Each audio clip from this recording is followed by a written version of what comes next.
নমস্কার বন্ধুরা, সবিতাস cooking and blog চ্যানেলে তোমাদের সকলকে স্বাগত জানাই। আজকে তোমাদেরকে করে দেখাবো তেলে না ভেজেই তালের বড়া, তেল ছাড়াই তৈরি করে দেখাবো। কতটা সুন্দর দেখতে, যতটা লোভনীয়, খেতেও অসাধারণ টেস্টফুল, মজাদার। তোমরা এইভাবে একবার বানিয়ে দেখো তেল ছাড়াই তালের বড়া। একটা তোমাদেরকে ভেঙে দেখাচ্ছি, দেখো কতটা সফট হয়েছে আর ভেতরটা কতটা নরম, ভীষণ সুন্দর, মুখে দিলেই মিলিয়ে যাবে, এতটা সুন্দর। তাহলে চলো দেখে নেওয়া যাক কিভাবে এই রেসিপিটা তৈরি করতে হয়।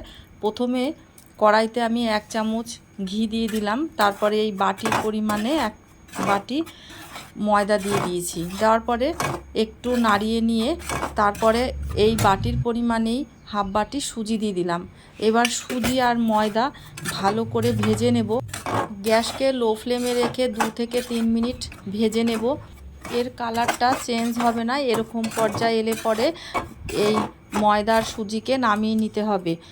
আর বন্ধুরা, আমার এই ভিডিওটি যদি ভালো লেগে থাকে তাহলে তোমরা তোমাদের বন্ধু বান্ধবের কাছে শেয়ার করো, যাতে তারা এই ভিডিওটি দেখে বাড়িতে এই রেসিপিটা তৈরি করতে পারে।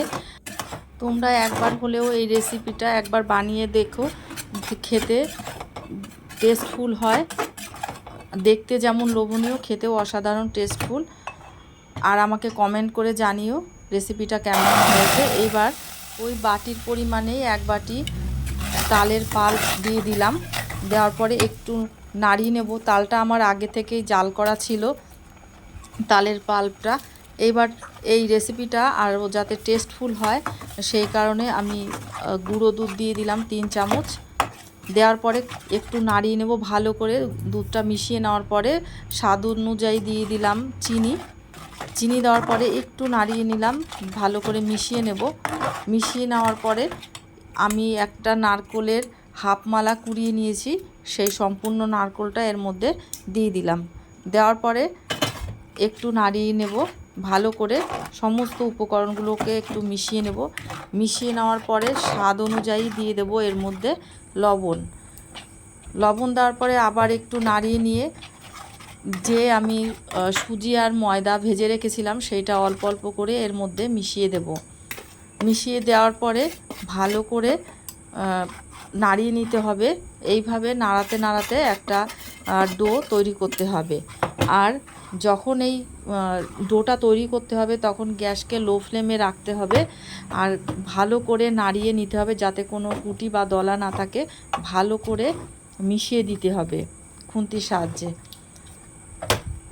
আর বন্ধুরা, আমার এই ভিডিওটি যদি তোমাদের ভালো লেগে থাকে আমার চ্যানেলটিকে সাবস্ক্রাইব করার জন্য অনুরোধ রইল। আর পাশে থাকা বেল আইকনে ক্লিক করে অল অপশনে ক্লিক করে দিও, যাতে আমি যে ভিডিওই আপলোড করি না কেন তক্ষুনি তোমাদের মোবাইলে নোটিফিকেশান পৌঁছে যাবে। এইবার আমার ডোটা সম্পূর্ণ হয়েই গেছে, মিশে গেছে ভালো করে। এবার গ্যাসকে আমি অফ করে দিয়েছি। দেওয়ার পরে একটা পাত্রে ঢেলে নিলাম। ঢেলে নেওয়ার পরে এরকম গরম অবস্থাতেই হাতে একটু ঘি বা সাদা তেল মেখে নিয়ে ভালো করে মেখে নেব। হাতে ঘি মেখে নেওয়ার পরে ভালো করে মাখিয়ে নিচ্ছি। ডো একেবারে সফট একটা ডো তৈরি হয়েছে, আর হাতেও একটুও ডো লেগে যায়নি। আর এইবার আমি ওই ডোর থেকে এক পরিমাণ অনুযায়ী একই শেপ দেব, সেই শেপ অনুযায়ী ডো নেব আর একটা গোল শেপ দিয়ে দেব। আর এইভাবেই আমি সমস্ত ডো দিয়ে এরকম তালের বড়ার শেপে এরকম করে নেব। বড়া তো অতটা গোল হয় না, কিন্তু এইভাবে একদম তৈরি করলে একদম গোল শেপ হয়, দেখতেও ভীষণই সুন্দর হয়।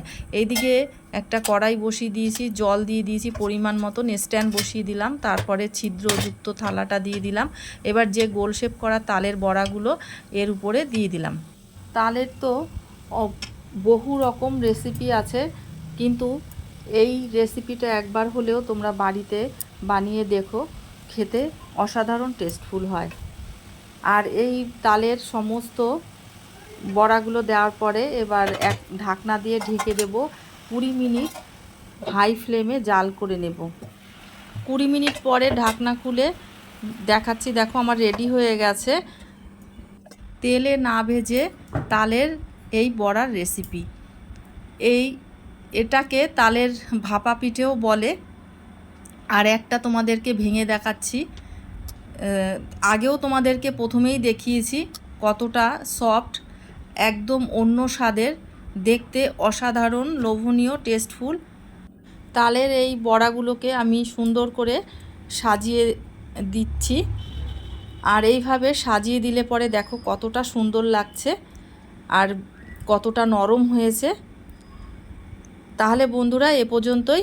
নেক্সট ভিডিওতে আবার তোমাদের সঙ্গে দেখা হবে। তোমরা খুব ভালো থেকো, সুস্থ থেকো, আর এই রেসিপিটা বাড়িতে অবশ্যই বানিও।